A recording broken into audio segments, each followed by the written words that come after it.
In this presentation, I would like to take a look at your Honda GCV measuring packet.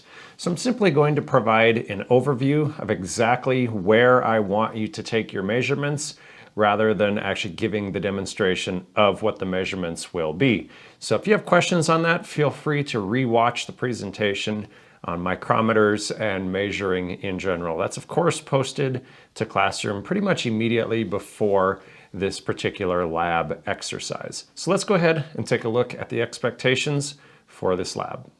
First and foremost, you need to measure your specific parts. You would compare those measurements that you take to the tolerances provided in the Honda service manual. Now, with that being said, these engines are virtually brand new, so naturally they match up really close with what the tolerances are provided for by Honda. So we're not going to do any cross-referencing with the service manual at this point in time. You're simply going to take a measurement, write it down in the provided box, and I'm giving you plus or minus 2 thousandths worth of leeway for measurement error on your parts. If a measurement looks kind of strange, I will ask that I get to measure that part myself so that I can check your responses. Please feel free to ask if you're not quite sure on what a particular measurement should be. Again, your measurements will be slightly different than the measurements that I get during the demonstration on my engine. Also, make sure you're measuring clean parts. I have a lot of students that measure parts with a little film of oil that have some dirt that have been in their box for a week or something like that. Make sure you're also zeroing and calibrating your measuring tools before you begin this lab. If you begin with a 2 thousandths error on your measuring tool, realize that the chances of getting your measurements correct will be very slim. And as always, have fun. Let's take a look at an overview of this measuring packet. So taking a look at the first series of measurements, I'm only asking for you to measure on this journal surface here, this bearing surface, really just once. Now ideally, we take a measurement here, here, and here in those three areas, and we do that in a north, south, east, and west sort of pattern so that we can check and see if it's wider or narrower here versus here versus here. In other words, that is the only way that we can check and see if a surface is actually completely flat, if it's conical shaped, or if it has a barrel shape or an elliptical shape to it. So mind you, I'm just asking for one measurement, but if you're doing this in a production environment, you definitely want to take multiple measurements as opposed to just the one that I'm asking for you to take here. So measurement number 1 will be less than an inch or very close to an inch that you measure in this area here. Measurement number 2, again, we would do the same 6 measurements really in this spot right here, but I'm only asking for one measurement. It will be larger than 1 inch. So we'll go ahead and get our micrometer. You're going to need an inch plus micrometer to measure this connecting rod journal. And then our third measurement, again, we would do that same procedure that I've been talking about, gets taken here on the bearing surface here for the crankshaft. So it's going to be larger than 1 inch, so you're actually going to need 2 separate micrometers to complete the first 3 measurements on this crankshaft.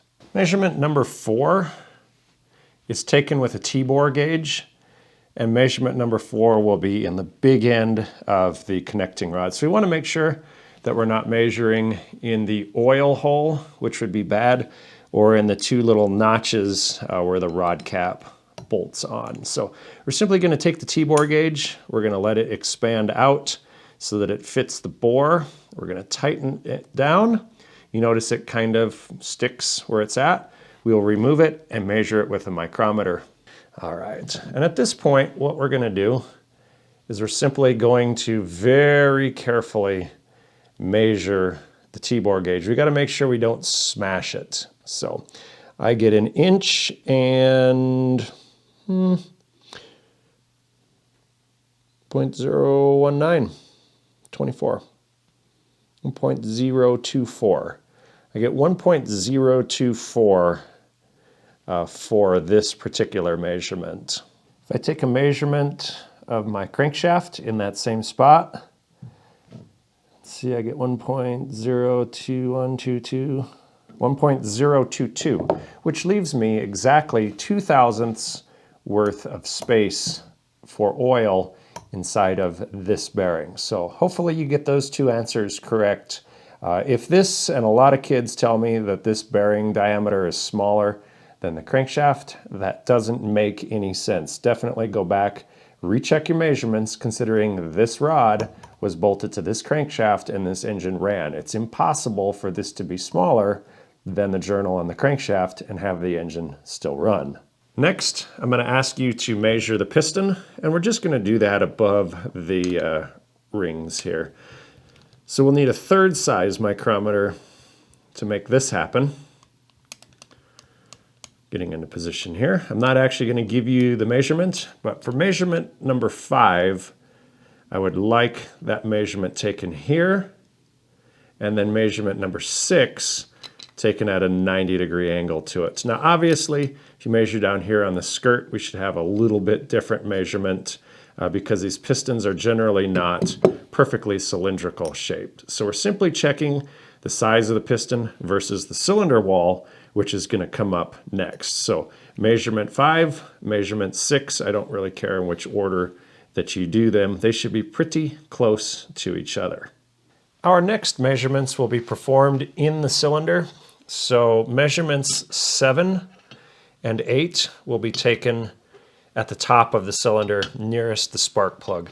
So I'm going to show you measurement 9, which is here, and measurement number 10, which is here. We're going to measure that in the exact same position that we did and using the exact same procedure that we did with the connecting rod.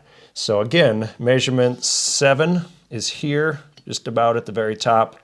Measurement 8 is here at the very top. Measurement 9 and measurement 10. Obviously, we should do this in 3 different places. We should keep our measurements very consistent so that we can check if there's barrel wear, like the shape of like a whiskey barrel, if there's conical wear, or if there's an oval type of wear pattern to the cylinder to check and see if the cylinder is still serviceable. Measurement 11 will take place here in the cylinder, or in the engine block, in the bearing journal. Now this should be very close in size, slightly bigger than the journal that you measured on the crankshaft. Just like the cylinder, please don't tell me the piston is a larger diameter than the cylinder. Number 12, again, is taken at the same place on the sump cover, should be very close to the diameter on the journal of the crankshaft. Again, it's impossible for this hole to be smaller than the diameter of the journal on the crankshaft because this engine has been assembled and ran before. Measurements 13 and 14 need to take place on the intake valve. You'll see a scratch pattern located about here and about here, and that is where I want you to measure. So 13 and 14 simply happen the micrometer about like such. You'll take a measurement, you'll write it down, and you'll come up here and you'll take a measurement and you'll write it down. You'll repeat measurements 15 and 16 on the exhaust valve in the exact same way. They should be ever so slightly different than what you got on the intake valve. This has been a look at the measuring packet overview for your Honda GC Series engine.